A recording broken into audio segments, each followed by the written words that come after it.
Well, the big thing is getting to a bowl game. I tell our players it's a reward, and when I don't know, my record is 14-7 in bowl games, something like that. But I want to make sure they have a good time. I want them to want to come back. All the younger guys, if you go out there and just grind and practice every day and don't give them the opportunity to enjoy a bowl trip, then I think it's fights against itself to get to another one. So we've had good practices. We've practiced all of our young guys. I think we've had 11 practices for this game. When you coach against Bud Foster's defense, it's kind of like the old wishbone. You need some extra days, and so we've spent a lot, trying to block blitz and pressures and those things, but they've got a good football team. I hate to see what's happened to Frank. We're good friends, and hope we get to see him tomorrow. I think he's going to be there in the press box. So I'm sure he's excited to get back to his football team and watch the game. But it'll be an emotional time for him and for all of us. Is it hard to prepare for a team that's so inconsistent? Do you just look at their best film, or how do you handle it? Yeah, well, it's kind of like looking at us. Heck, we're 2-3, and I remember, one of the biggest games I'd watched all year long was, of course, I'm a Michael Brewer fan. I recruited Michael from Lake Travis High School to come to Texas Tech, and got friends with his family and him, and I was anxious to see him grow up, and in that offense out there. And of course, he left, and then I left, and he left, and it was fun to watch him in that. And the whole Virginia Tech team play in Ohio State. Of course, we're not Ohio State fans, being at Cincinnati. And so we were going to play them in a couple of weeks. And, the one thing I didn't like about it, they made them real mad, And so we ended up having to get the brunt of that. But just watch that team and watch that game. I'm a defensive guy. I go way back, and I love defense, and that was a defensive game and great game plan by Virginia Tech. But they've been up and down. They've had injuries. We've had injuries.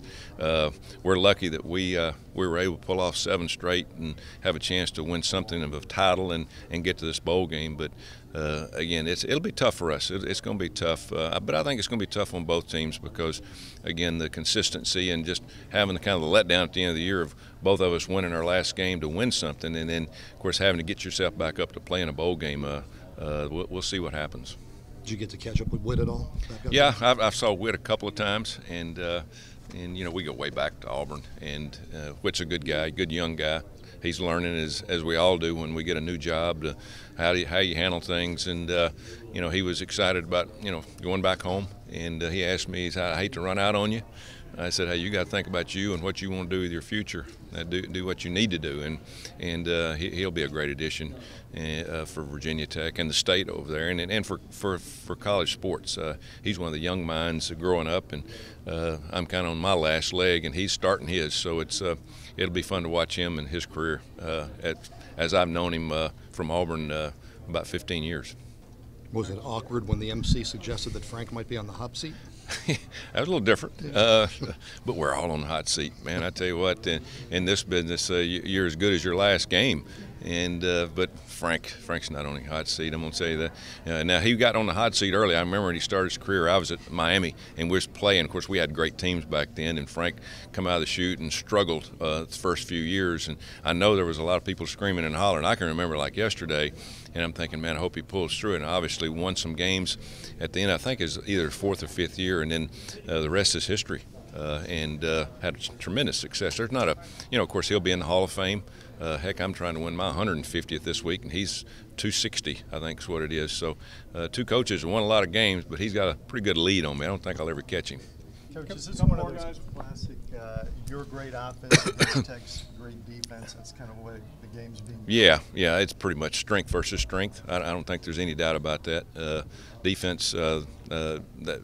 Of course, Virginia Tech's always been great on defense, and they've kind of gotten away from what they wanted. I think Frank's done over the years is, he's been a run guy and play defense, which is I've been forever. And he and I both have gone through this transformation of doing this crap of spreading everybody out and running quarterbacks and all throwing it 50 times. I like it all right, but being an old defensive guy, I much prefer the other. But it's this will be who knows? You say strength versus strength, and their offense might score 60 points, and our defense might light it up. So you just never know. But that's the reason you play the game, and I think it'll be a fun game. Been a lot of practice and a lot of time under the bridge since our last game. There'll probably be a lot of mistakes, but but hopefully both teams can go out and play well. Can you speak to Coach Prunty? It's kind of what he's meant to your team over the last few years. Yeah. Well, you know, I've been in it a long time. One of the best recruiters I've ever been around, and he's been in the top 10 in recruiting. He was all 3 years we were in the Big 12 at Texas Tech. He was the Big 12 Recruiter of the Year, and how you formulate that is just look who they recruit. I mean, this guy, of course, knows the East Coast area, but he can relate to anybody. You know, rich, poor, black, white, it doesn't make him any difference. He just loves recruiting and loves people, and really glad to have him on my staff. You know, a lot of people have tried to hire him, but his loyalty goes real thick. You know, a lot of these big guns have come in and offered a lot of money, and you know, I hired him from Hargrave. I gave him a chance, and I tell him, hey, you can't just think about me, but I tell you what, the loyalty goes a long way with him, and I'm really appreciative and that he's with me, and also a very good friend. One more. That 2004 game in the Sugar Bowl, how much do you think that game and that situation kind of led to the current playoff? Yeah. I told the team after the game, I said, you know, we're not going to win the national championship. We're going to finish a close second. I said, but you've changed college football. There's no way a team of that caliber can ever get left out, and so the system is not 100% right. Now, it was a good system for a long time, but I think 10 years ago this year, this created the scenario, and even it wasn't 2 weeks later in our national convention, this came up, hey, we can't let this happen again. Utah even we had 4 undefeated teams, so there's no doubt that that year really caused this to happen. Now, of course, NCAA takes a long time for things to happen. 10 years it's taken us to get to this point, but I'm anxious to watch it. I'm looking forward to it, and I think we've got the right 4 teams, and hope we have 3 great games come out of that, and I think it's really going to enhance college football. Thanks, guys. Can I ask you one thing about Jarrell Jordan, a guy from Virginia who's really come on for you, I guess from junior college and now joined you? Well, I knew Jarrell from Prunty in high school, and we recruited him at Texas Tech, and we couldn't get him in school. He didn't quite make enough on his test, and we put him in a junior college at Texas Tech. Well, when we came here at Cincinnati, he followed us and has been very good. He's been a little injury prone, had a couple of surgeries, but really, really played well.